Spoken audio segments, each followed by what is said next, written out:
Hey guys, have you ever wondered how the universe was created? Well, let's take a deep dive 13.8 billion years ago to the Big Bang. The universe, as we know it, began with the Big Bang, an explosion of unimaginable energy and matter that occurred 13.8 billion years ago. Something strange was happening. Energy existed, but light didn't. Light is a wave that travels through space, but there wasn't space yet. All of the matter was packed right into one minuscule point of infinite density.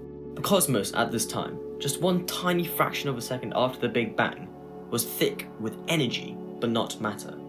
Just another fraction of a second later, just 10 to the minus 10 seconds after the Big Bang, all of the forces appeared distinctly.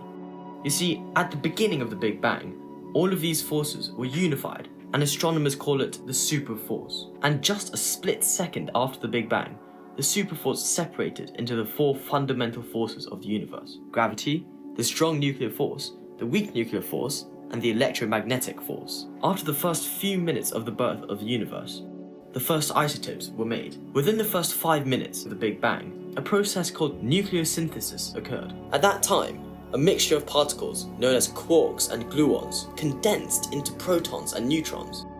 Due to expansion, the universe cooled slightly. This allowed the neutrons to fuse with the protons to make the first nuclei of deuterium, an isotope of hydrogen. Until roughly 380,000 years after the Big Bang, the universe was a thick, opaque cloud of plasma of electrons and nuclei. The period between this and the formation of the first stars, around 400 million years after the Big Bang, was known as the Cosmic Dark Ages. So, what can we use to prove the existence of the Big Bang? In fact, there are two strong evidences to support it. First of which would be what is known as the redshift. If the Big Bang theory is to be believed, we would have to prove that the universe, ever since that second of rapid expansion after the Big Bang, is expanding. Well, this is exactly the case with the redshift. Astronomers see redshift in virtually all galaxies.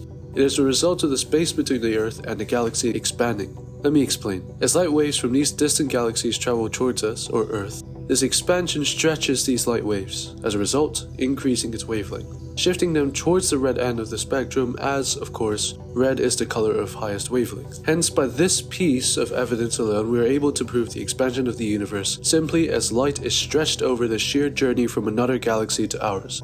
Another critical evidence supporting the Big Bang is microwave background radiation. According to the Big Bang model, the universe was so hot that neutral atoms could not form, which scattered light into a sort of fog. Unlike the famous verse, "Let there be light," what this theory describes is something quite different, for it is said that the gradual cooling of the universe finally allowed the formation of neutral atoms, hence allowing the light to travel freely, creating the transparent universe we see today. CMB, or Cosmic Microwave Background Radiation, to put it simply, is the relic of this first light. Since the time when that radiation was released, the universe expanded. As such, much like the logic of the redshift, this first light similarly stretched and cooled, leaving, in the modern day, microwave radiation, which has longer wavelengths than visible light. Hence the name microwave background radiation. See, by detecting the fossils, if you will, of the first light, as well as observing the constant expansion of the universe, we come one step closer to unraveling the mystifying origin of our universe and proving, once and for all, the validity of the Big Bang theory.